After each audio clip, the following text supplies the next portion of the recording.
Hey guys, welcome back to GlamMir. Oh my goodness, I got the original OG Mobwife, Renee Graziano. Hi. All right, I love this woman. I'm glad to Thank see you you. back on Marriage Bootcamp Family Edition.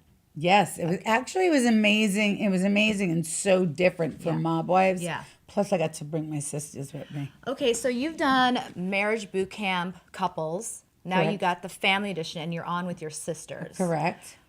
Why did you do it with your sisters? Was there something that you needed to resolve? Okay. My oldest sister and I have always had a very toxic relationship. She's 9 years older than me. So when I came along, my parents just were so excited that Lana kind of got put to the side. You know, she was the only child, and here comes Renee. Yeah, 9 years later. Right. And I was born very, very sick. So they had to pay attention So to me. you were taking the attention off of Right. your sister. Not on purpose. I I was this big. Yeah, I know. You know? But my sister Jennifer and I hate saying this, but I annoy the shit. I can curse. No, I annoy Yeah, you that. can shit I can her. curse. Yeah. I definitely drive her fucking crazy. Yeah. Hence why she had a place now in California. Yeah, so she moved away. I know, which is breaking my heart, to be quite honest, because she's my go-to. Yeah. Even when she yells at me, I still keep talking. But you know, I have a sister, so I know what it's like when you get emotional and you're like mad and you can't find your words. Did this help you guys? Because I know you guys did a lot of crazy activities to kind of. You watched it? Yeah, I did. Oh my God. Okay. So I will tell you this. When we were outside with those buoys in the middle of the lake, Yeah. you know, I had my glasses hanging. I will never forgive her for losing my glasses. All of a sudden I see her like faint. So I jump out of the tube, swims, and it wasn't a short swim. Right. We were like from here to way out there. Dove in, Baywatch I style. dove in, lost my glasses, get all the way there, and she's fine. I was like, are you fucking serious? So then the doctors made me swim all the way back to get this flag we were supposed to have. Yeah. I have an asthma attack in the middle. I'm like, I can't breathe. It was just crazy funny. Yeah. But there was a lot of crazy stuff you guys had to confront. Yeah. And you had some emotional things going on too. What was the scariest thing that, you had to confront this season? Oh, in the house? Yeah. My addiction. Was there something outside your addiction? My addiction. Yeah. You know, and I would love to put that to rest. Yeah. However, I'm going to do outreach for women. And I want them to know it happens to everyone. There's no discrimination when it comes to addiction. You were sober for about 8 months? 8.5. 8.5 months when you got into the house. And then was that whole thing with Brandy slipping you a Xanax? What happened there? Like, Oh, we're going to talk about that? you don't have to, but I would love to. I know you would. So here we go. So Candy and I were talking off camera. It's like, I haven't slept. She goes, oh, I got a sleeping pill. Yeah. So I'm like, oh, awesome. Give it to me. So even though I'm clean, I still can't. I have insomnia. So it's like day 4, I didn't sleep. So I took it, whatever. The next day, we just happened to be sitting in a circle and everybody's talking about addiction, what their choice of drug was. So mine is Xanax. So then we're all in the kitchen, and Brandy's like, "Oh my God, Renee! Oh my God, Renee! There was a Xanax that I gave you." I said it was more like St. Joseph's baby aspirin, please. Trying to brush it off. Right. So you knew she was right in terms of like she did give you the Xanax, but you're trying to like not talk about it. Well, I admitted to it in the scene with Dr. Ish. Okay. I just, out of respect, I thought that she'd be smarter and not repeat after I told her don't say a word. Have you seen her on other shows? You know what? I just caught Yeah. a couple of shows. Yeah. Yeah. But that sort of opened up a can of worms for you too, though. It did, because then the show was veered towards addiction. Yeah. Same thing with Amber's mother, with Matt. They were all getting high, saying they were all clean. My sister Chrissy and Jennifer, they just drink. Jim, I love. He just smokes all day. Yeah. Jim is wonderful. And so Mama Jones, she's clean, so she didn't do nothing.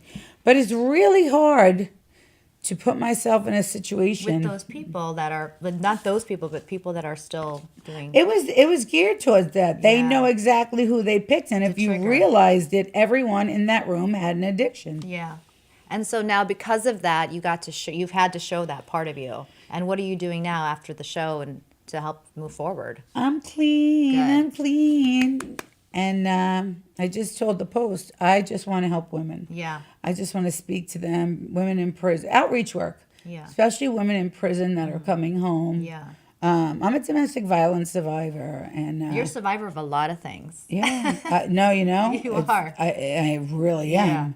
I just want to help somebody so Yeah. they can help somebody. You know, they say an addict can only save an addict. Yeah. I just want to help people. So what's something you would tell an addict that's relapsed or thinking about relapsing or hanging out with people that are going to put them in that? If it was a really good friend of mine, Yeah. I would drag them Yeah. out of it. You would. And have everybody threatened so they couldn't be around him. Right. Yeah, that's really me. Yeah. I could calmly talk to a person about it and see if I could take them, you know, to a rehab or whatever. You know, what it is, since I'm a little girl, and this true story, my mom, I'd bring home stray animals. One day I brought home a family. A family? A whole family. He worked for my dad. A family of animals or people? No, people. Okay. A whole entire family. And they weren't white. So I ring the bell. I'm like, Mom, I got a family. She's like, what did you do? So the guy works for my father. They came upstairs. I said, Mommy, please cook for them. And I showed them all the rooms and I did all that. And I'll never forget it because it was like the first time I kind of connected with God that I do have a purpose. Yeah. So you feel like your purpose is to help. To save people, To yeah. save people. So by putting yourself out there and showing your flaws, do you think that helps save people? I just did a big article in the New York Post, and it was beautiful. They have never wrote something ugly about me, Nice. ever. Not the daily, that's not the Daily News that's a though. big accomplishment. The Post, all they do is talk negative. That's true. And it was about the drugs and doing outreach and all that. And I just feel like, I know it's crazy. Since I'm a little girl, I feel my purpose is to save people. Yeah. And I think that the things that have happened to me, I don't ask God why. And I don't pity party.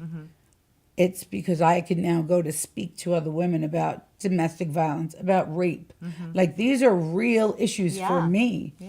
So if I could help, man, save one woman, Yeah. oh my God, that would be like, You probably could. You probably are right now. You know, you're so relatable. You don't really look at yourself as like a celebrity. thank You you. look at I yourself- don't. yeah. People say, oh, I got a celebrity. I'm like, no, you Yeah. don't. Yeah. I'm not on TV that Yeah. way. Yeah. People are like, oh, yes, you are. I'm like, no. Yeah. I don't like the word for me because I feel a celebrity is someone in movies. And I just feel that I got lucky as a mob wife. Yeah. We got to talk about life post Mobwife because Let's go. because okay, so there was everything that happened with Big Ange. I Passing. met her. She was a lovely, sweet woman. Just she came to my office once. It was raining outside, and she's like, "How are you getting home?" I'm like, "Oh, I'm gonna take the subway." No, you're not. I'll I'm driving drive you. Yeah. Yes. So I'm in the back of the car with her and her husband, and she's driving me home. So, but life post Mobwife, what's happening? You're a grandmother. You're doing all these shows, but what's really? What's really Yeah. happening is a little bird said that Mobwives reboot. Oh, I heard. I can't You wait. heard. I can't wait. Now, I can't confirm who's on it, Yeah, but I know you are. I will. Oh, nice. I can't wait for that. I will, my son, my grandson. I just want to. You want to be back on? Yeah, it was one of my favorite shows. I'm working on a Yeah. children's book for him called Grandma and Me on the Run. That's great. Yeah, it basically when he's born, I slip him out, Yeah. and he talks like an adult with Yeah, me, as a and to his kid. parents he talks like a kid. Yeah. And we go to the Brug Zoo and we do all these fun stuff Oh, together. that's sweet. It's like your pretend friend that talks back, They don't have many children's books for grandparents. or ants for that matter. You're right. Yeah. You're right. So I felt this would be a really good opportunity. Yeah, I love it. Yeah. I'm so excited to have you on. I hope that Mobwives comes back on. I would love that. You're one of my favorites. So Thank you. Let's stay tuned. Is there anything coming up that you want to tell people about that you're doing other than shows? There's any projects that you're working on? No, the most important thing to me is the outreach Yeah. for the women. Yeah. I'm just really, that's where I'm focused. Yeah, and I think you're great at it. She's so easy to talk to. So yeah, Renee, I adore you. You know that. gonna cry. Don't cry. Cry. I'll cry with you. I adore you. You're such a lovely, amazing woman, and I mean, this is great. You sharing your story and being strong for everybody. It's helping so many people, right? Yeah. I get knocks along the way, though. Yeah. People that just think, oh, she's an addict, she's this. It's not. It's part of I'm your in strength. recovery, and it was actually. Listen to me. If anybody had to live my life with my ex-husband, Yeah. they would be taking Xanax too. Yeah. That's a fact. Yeah. But now without it, it's a little harder. Yeah. Without it. Yeah. But it is what But it guess is. what? Look how gorgeous you are, and you're standing here, and you're doing amazing things, and I'm so happy to have you on here, Renee. Thank you Give so me a much. hug. Yeah. Ah. Bye. Bye, honey. Thank you guys for tuning in.